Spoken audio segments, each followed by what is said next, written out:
क्रांति शुरू हुई थी बिहार के पटना के धरती से शुरू हुई थी और इस एनटीपीसी की क्रांति भी यहीं से शुरू हुई है। और पूरे आप देख लो सरकार जो भी बैठे हैं केंद्र में, यो मोदी जी आप भी देख लो, यहाँ से क्रांति शुरू हो चुकी है और दिल्ली तक पहुँचेगी। ये ज्यादा आप देखते रहो, ज्यादा समय नहीं है, अब ये क्रांति दिल्ली तक पहुँचेगी और हमारी जीत होकर ही रहेगी। नमस्कार आदाब, मैं हूं आपके साथ बुशरा खानम फहद। ऐसी सरकार में जिसने 2 करोड़ नौकरियां हर साल देने का वादा किया था, 80 करोड़ युवाओं को 2022 तक नौकरियां देने का वादा किया था, विकास के बड़े बड़े वादे किए थे। उसी सरकार के दौरान 4 करोड़ 27 लाख युवा बेरोजगार हैं। जी हां, 4 करोड़ 27 लाख युवा बेरोजगार हैं।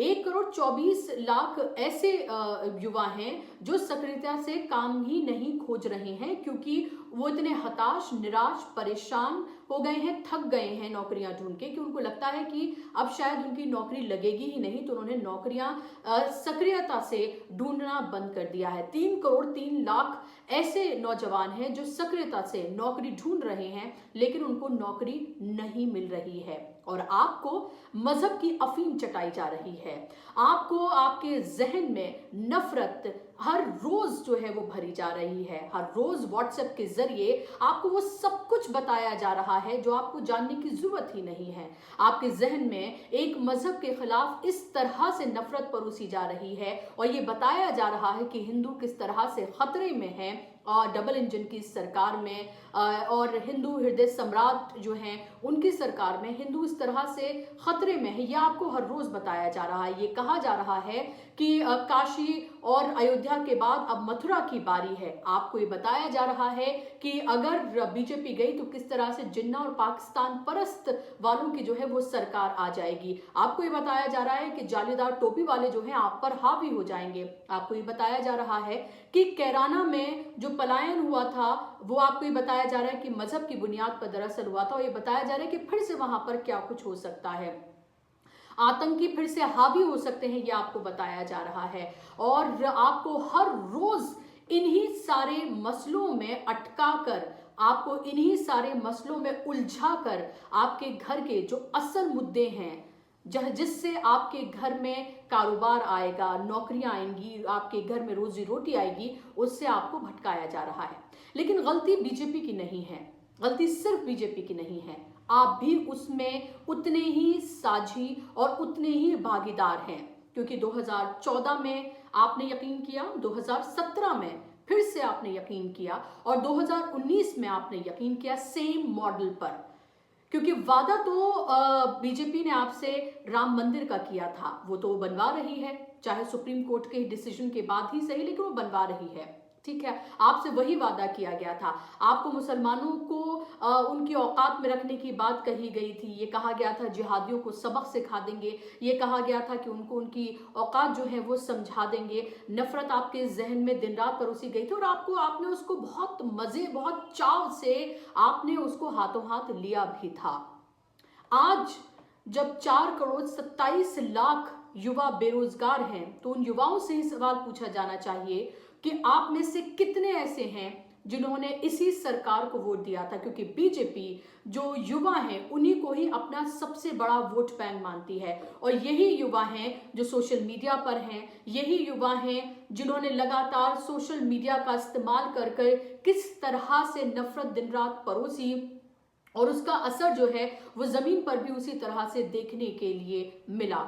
आज उनकी नौकरियों की बात जब आई है तो आप ये देखें कि वही युवा सड़कों पर अब नजर आ रहे हैं और उसी सरकार से जो है वो सवाल पूछ रहे हैं। लेकिन बहुत देर कर दी आपने मेहरबा आते आते, क्योंकि उनको तो अब ये लगता है कि ये जो एक फॉर्मूला बना दिया गया है कि किस तरह से जैसे ही इलेक्शन से पहले का दौर आएगा, अमित शाह, योगी आदित्यनाथ, नरेंद्र मोदी, वो तमाम जो फॉर्मूले जो उनके हिट रहे हैं उसी पिच पर वो खेलते हुए नजर आएंगे।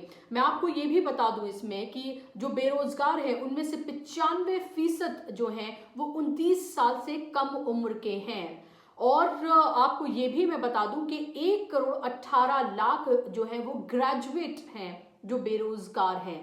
और 15 से 19 साल के आयु के जो हैं वो 40,13,000 युवा बेरोजगार हैं। 20 से 24 साल के जो हैं 2,03,00,000 युवा बेरोजगार हैं। 25 से 29 साल के जो हैं वो 60,69,00,000 युवा बेरोजगार हैं। तो कुल जो युवा बेरोजगार हैं जिनकी उम्र 29 साल से कम की है वो 3,03,00,000 हैं।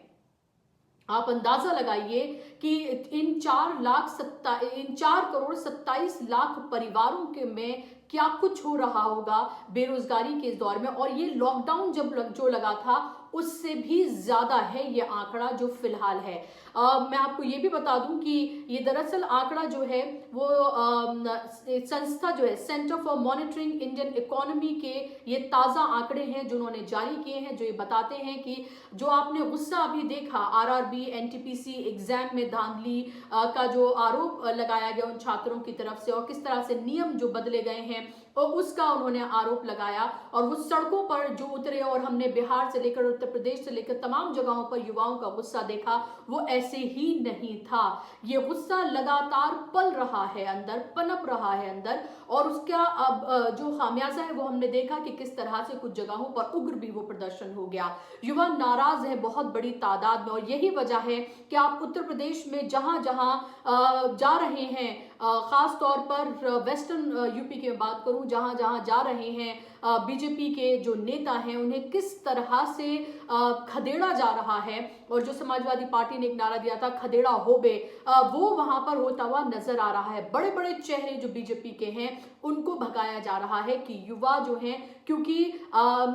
बेरोजगार हैं और जाहिर सी बात है कि अब उन्हें कारोबार चाहिए, उन्हें नौकरियां चाहिए क्योंकि कितनी बार काट की हांडी जो है वो बार बार चढ़ेगी। लेकिन बीजेपी को शायद ये लगता है कि शायद उसको यकीन है कि जो फॉर्मूला अपनाकर जो पिच तैयार करके वो बार बार सत्ता पर काबिज होती रही है, एक बार फिर से उसे उत्तर प्रदेश में शायद उसी से सत्ता मिल जाएगी। और यही वजह है कि उसकी टॉप लीडरशिप जो है वो उसी पिच पर काम करती हुई नजर आ रही है, उसी तरह की सियासत वो करती हुई नजर आ रही है। यही वजह है कि आप देखें योगी आदित्यनाथ से लेकर केशव प्रसाद मौर्य से लेकर गृह मंत्री से लेकर और तमाम जो बीजेपी के नेता हैं वो उसी तरह की बात करते हुए नजर आ रहे हैं। क्योंकि अगर वो बात करेंगे रोजगार की तो जाहिर सी बात है इन युवाओं को उन्हें जवाब देना पड़ेगा। विकास की बात करेंगे तो उन लोगों को आपको जवाब देना पड़ेगा जो इसकी मार झेल रहे हैं। महंगाई की बात करेंगे तो उन महिलाओं को, उन परिवारों को जवाब देना पड़ेगा। यही वजह है कि विपक्ष तो लगातार बात कर रही है आपसी भाईचारे की, बात कर रही है बेरोजगार युवाओं की, किसानों की, लेकिन बीजेपी लगातार जो 5 साल सत्ता में रही, जिसे ये बताना चाहिए था कि उसने 5 साल क्या किया, 7 साल केंद्र में क्या किया, वो आप देखिए कि किस तरह से आपको डरा रही है, आपको धमका रही है, आपको बरगला रही है और आपको एक बार फिर से बेवकूफ बनाने की पूरी तैयारी की जा रही है। कार्यक्रम में आज के लिए बस इतना ही। कार्यक्रम पसंद आए तो आप मेरे चैनल को जरूर सब्सक्राइब करें, ज्यादा से ज्यादा लोगों तक शेयर करें। आप मुझे ट्विटर, इंस्टाग्राम, फेसबुक पर भी फॉलो कर सकते हैं। नमस्कार, आदाब।